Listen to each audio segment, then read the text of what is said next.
शोषण करके, गैर बराबरी पैदा करके सत्ता में पहुंच गए। लेकिन जो लोग मेहनत का ईमानदार लोग हैं, जो इंसानियत मोहब्बत पसंद लोग हैं, वो लोग सत्ता से बेदखल हो गए। तबकि इस देश को कौन चलाता है? इस देश को सुधार कौन देता है? इस देश में इंसान के जीवन को, मानव जीवन को आसान कौन बनाता है? ये मेहनत कश ईमानदार लोग चलाते हैं इस देश को। अगर ये भाई चाउमीन न बेचे तो गरीब बच्चों को 5 रुपए में चाउमीन नहीं मिलेगी। अगर ये चाउमीन 5 स्टार होटल में जाकर खाएंगे तो 200-250 रुपए की प्लेट मिलेगी। अगर गरीब लोग ये मकान न बनाए तो अमीर के महलों में रह पाएंगे।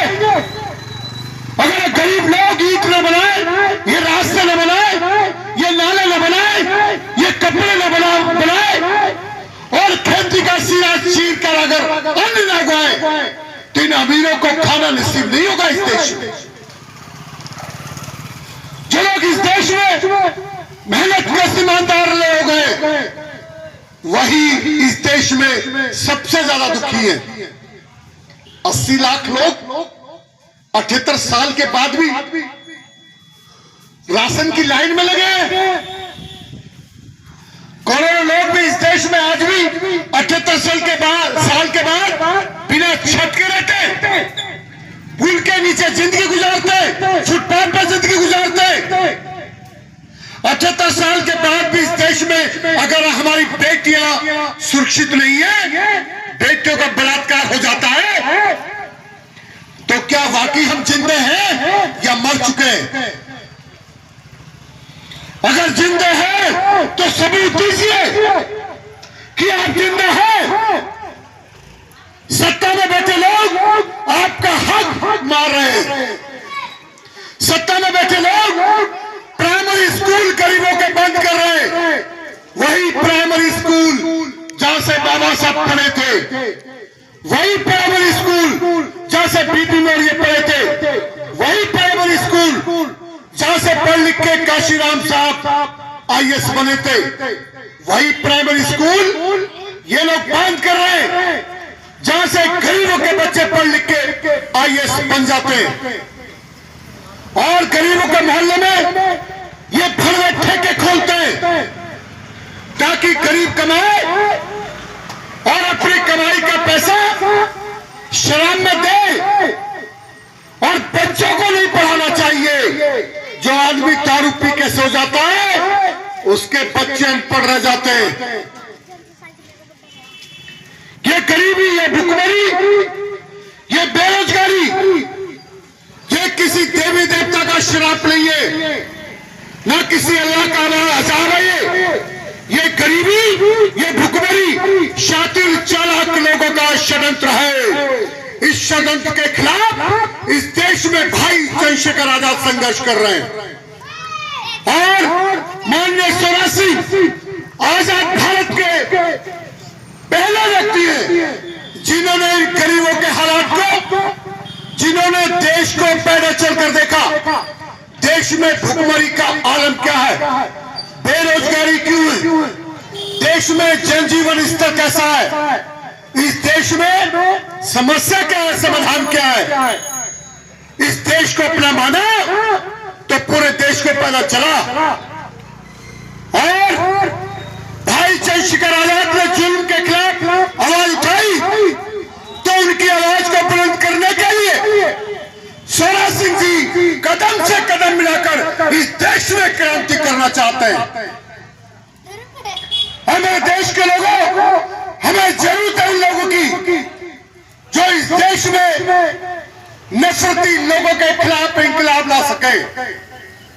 हमें जरूरत है उन लोगों की जो इस देश में अमन चैन के लिए, मोहब्बत के लिए काम कर सके।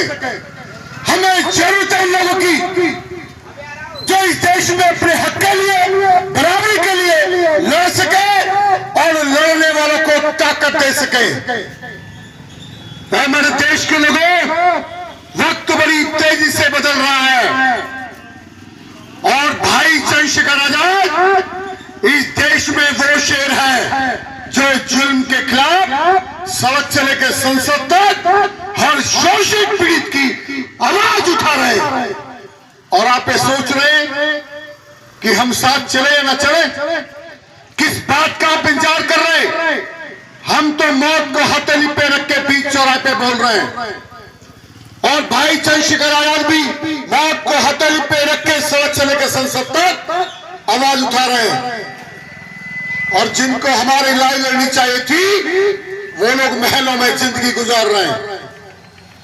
वो लोग ट्वीट करके काम चला रहे, ट्वीट करके काम नहीं चलेगा। दुश्मन की छाती पर पैर रखकर आंखों में आंख डाल के बात करनी होगी। युद्ध के मैदान में उतरना पड़ेगा। महलों में रह के कोई लड़ाई नहीं लड़ी जाएगी।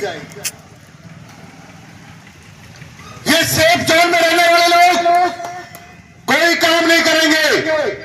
जो मौत से डरेंगे, जेल से डरेंगे, वो कोई काम नहीं करेंगे। आपको बदलाव लाना होगा तो भगत सिंह बनना पड़ेगा, ऊधम सिंह बनना पड़ेगा। आपको सुखदेव राजगुरु, अशफाक उल्लाह खां बनना पड़ेगा। आपको अम्बेडकर, आपको काशीराम, आपको बीबी मौर्य बनना पड़ेगा। आपको भाई चंद्रशेखर आजाद इस रामगढ़ी में और शिवगढ़ी में भी पैदा करना पड़ेगा। मेरे देश के लोग, मैं ज्यादा न बोलते हुए मैं यकीन करता हूं कि आप हमारा साथ देंगे, इस मिशन मूवमेंट का आप हिस्सा बनेंगे और हापुड़ से ये शुरुआत होगी। जब पूरे भारत में ये इतिहास जाना जाएगा कि भारत के संविधान को लागू करने की बात कहां से शुरू हुई थी। जब लोग नफरत फैला रहे थे तो मोहब्बत कहां से शुरू हुई थी। जब लोग शिक्षा छीन रहे थे तो शिक्षा की बात कहां से शुरू हुई थी। तो इतिहास लिखा जाएगा कि हापुड़ के लोग साथ चले थे। ये चलेंगे नहीं चलेंगे कि आपको तय करना है। हमने तो एक ढूंढ लिया हीरा आपके मोहल्ले में, मास्टर मनवीर जी इसी गली में स्कूल चलाते हैं। और ये वो व्यक्ति है जिसने अपने परिवार के लिए आज तक घर नहीं बनाया। येरी गली सर्वे कर लेंगे। लेकिन गरीब, दुर्बल, निर्बल, कमजोर बच्चों के लिए पढ़ाने के लिए जो 2 कमरों से शिक्षा शुरू की थी, 12 कमरों का स्कूल बनाया है। इन्होंने बीए किया, बीएड किया, एलएलबी की, डबल एमए किया। नौकरी करने का लालच छोड़ दिया। ये सोचा नौकरी करूंगा तो मैं अपने लिए जीऊंगा। अब मैं इस देश में जुल्म के खिलाफ, इंसान और मोहब्बत के लिए बच्चे तैयार करूंगा। इनके स्कूल में बच्चे तैयार हो रहे हैं। आज तक किसी में फीस का दबाव नहीं है। 4 लाख फीस बाकी है, लेकिन एक भी उदाहरण ऐसा नहीं है जिसमें इन्होंने फीस ना देने पे बच्चे को दाखिला ना किया हो, या बच्चे को अगली क्लास में ना भेजा हो, या बच्चे को स्कूल में बिठाने से मना कर दिया। ऐसा कोई व्यक्ति पूरे हापुड़ में स्कूल चलाने वाला नहीं मिलेगा। फीस नहीं मिली तो लोग घर भेज देते हैं, क्योंकि ये गरीब है तो गरीब का दर्द समझते हैं। और इनके स्कूल में दुर्बल, निर्बल, कमजोर बच्चे जिनका कोई फीस भरने वाला ना हो, या जिनके माँ बाप लाचार हो, गरीब हो, ये फ्री पढ़ाने के लिए कह रहे हैं। आपका बच्चा कोई हो तो फ्री पढ़ाइए इनके स्कूल में, फीस देने की जरूरत नहीं है। अगर फीस देने के लायक है तो फीस दीजिए, और नहीं देने के लायक है तो मत दीजिए।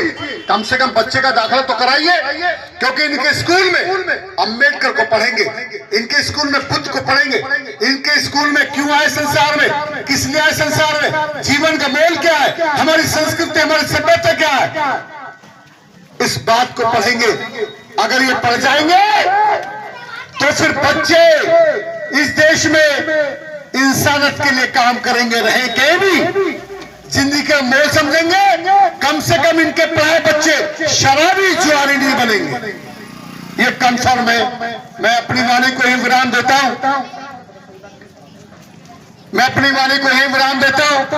और मेरे माननीय स्वराज सिंह जी आपके बीच में इनसे पहले मैं मनवीर जी को टाइम देता हूं, कम से कम 2-3 मिनट का टाइम ले, शिक्षा के बारे में बताएं। आप संविधान की बात कर रहे हो, बता दो।